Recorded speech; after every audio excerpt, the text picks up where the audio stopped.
Three prominent Nigerians have been restricted to a city in Nigerian's history. These individuals were barred from leaving specific jurisdictions due to various reasons, with the government imposing these restrictions directly or indirectly. Warmest welcome to People, Places, Things, where we tell stories of people, places, and things. Subscribe. This video is all about three well-known Nigerians that were not allowed to leave a certain city at some point in Nigeria's history.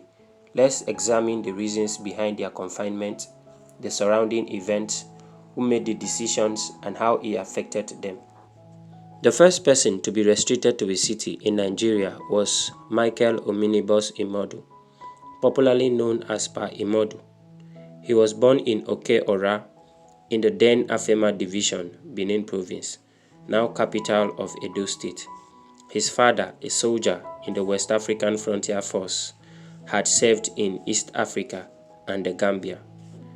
After losing his parents in 1922, Imoudu moved in with a relative who worked as a linesman on the railways. His relative's job took Imoudu to various cities in the Midwest and East, where he learned Igbo language. Imoudu attended several schools, completing his elementary education at Agbo Government School in 1927. The following year, he traveled to Lagos and found work as a daily laborer in 1929. He later worked as a linesman in the Post and Telegram Department before joining the railways as an apprentice turner. Imoudu started his labor union activities as a member of the Railway Workers' Union, which became one of the most militant unions in the country during the colonial period. He became the president of the union in 1939 and led several protests and strikes, including a demonstration to the colonial government house in 1941. He led 3,000 protesting railmen in a demonstration to the colonial government house, then occupied by Sir Bernard Baudilan. On this occasion, the protesting workers had won their major grievance for decasualization in the railways and succeeded in forcing the hated chief mechanical engineer, Mr. W.G.W. Wilson, to resign. 2 years later, the colonial authorities decided that they have had enough of Imoudu, who had grown into a chief agitator against British colonialism. It was most dangerous because at this time the colonial masters were engaged in a life or death struggle against Hitler's Germany. Imoudu's constant clashes with European managers and his agitation for better working conditions and higher wages led to his arrest. The colonial authorities, who were trying to suppress any form of dissent during World War II, accused Imoudu of planning to derail trains and remove vital railway stores. On January 23, 1943, Imoudu was dismissed from his job and later detained under the Nigerian General Defense Regulations, which allowed freedom agitators like Imoudu to be detained. Imoudu was adopted from his Lagos home, 72 Pate Street, Ebumeta, by colonial agents, who forced him into a car and showed him a detention order signed by Governor Baudilan. The order accused Imoudu of acting prejudicially to public safety and defense. Imoudu was then taken to Benin prisons. Imoudu led a prisoners' riot at Benin prison due to the poor food quality.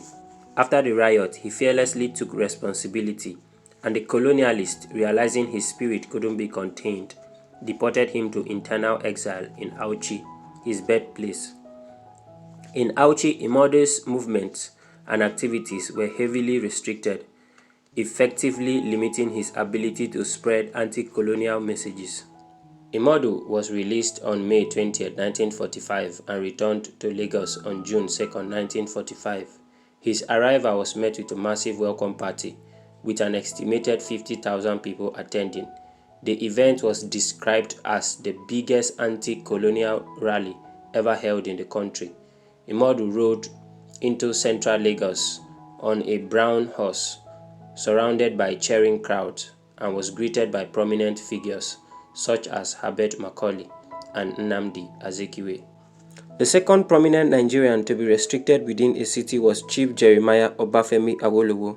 On June 19, 1962, he received orders to relocate to a remote fishing village on the Lagos Lagoon in Lekki, notorious for its marshy terrain and mosquito infestation.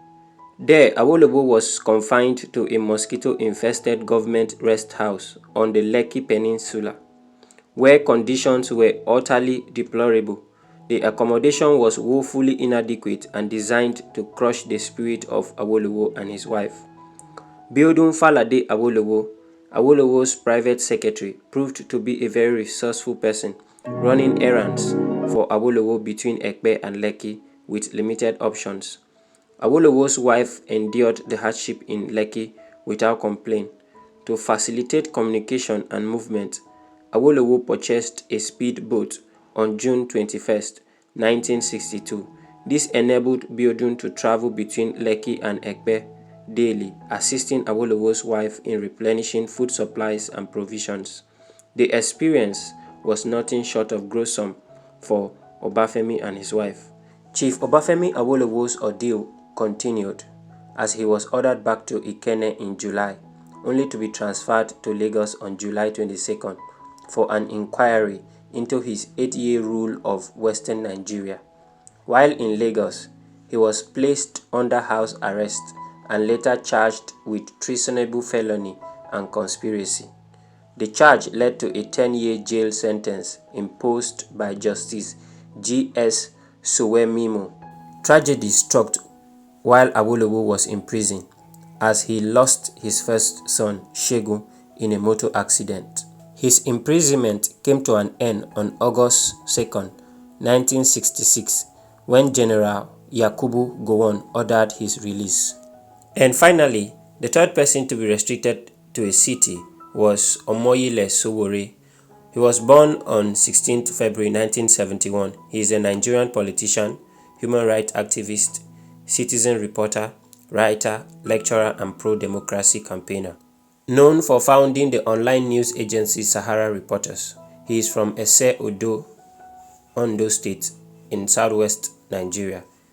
In August 2018, he founded the African Action Congress Party and ran as its presidential candidate in the 2019 general election.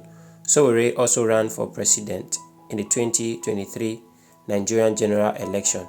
He studied geography and planning at the University of Lagos from 1989 to 1995. His academic program extended by additional 2 years after he was expelled twice for political reasons and student activism. He served as the president of the University of Lagos Student Union Government between 1992 and 1994, during which time he was involved in anti-cultism and anti-corruption advocacy. Sowore's activism began in his university days. In 1989, he led a student demonstration against the International Monetary Fund (IMF) loan conditions, which included reducing Nigeria's universities from 28 to 5. This was just the beginning of his activism journey. In 1992, Sowore led 5,100 students in protest against the Nigerian government, resulting in police opening fire and killing 7 protesters. He was arrested and tortured. Additionally, Sowore was involved in the demand for a democratic government on June 12, 1993, leading to multiple arrests, detentions, and life-threatening threats by government officials. Justice Ijeoma Ojukwu of the Abuja Division of the Federal High Court barred Sowore from traveling outside Abuja in October 2019. According to Sowore, the restriction prevented him from attending his brother's burial, who had reportedly been shot dead by herdsmen or kidnappers in Edo State. He has been arrested severally by security agencies and detained on many occasions. Sowore continues to be very influential in the political landscape of Nigeria. He has contested for president of Nigeria twice. In 2019, when he lost to incumbent President Muhammadu Buhari, and in 2023, where he lost to President Ahmed Tinubu under the platform of African Action Congress. Despite his detentions and the challenges he has faced, Sowore has continued to be a vocal advocate for good governance and human rights in Nigeria. He remains a prominent figure in the Nigerian politics and activism and continues to use his voice to speak against corruption and mismanagement in government.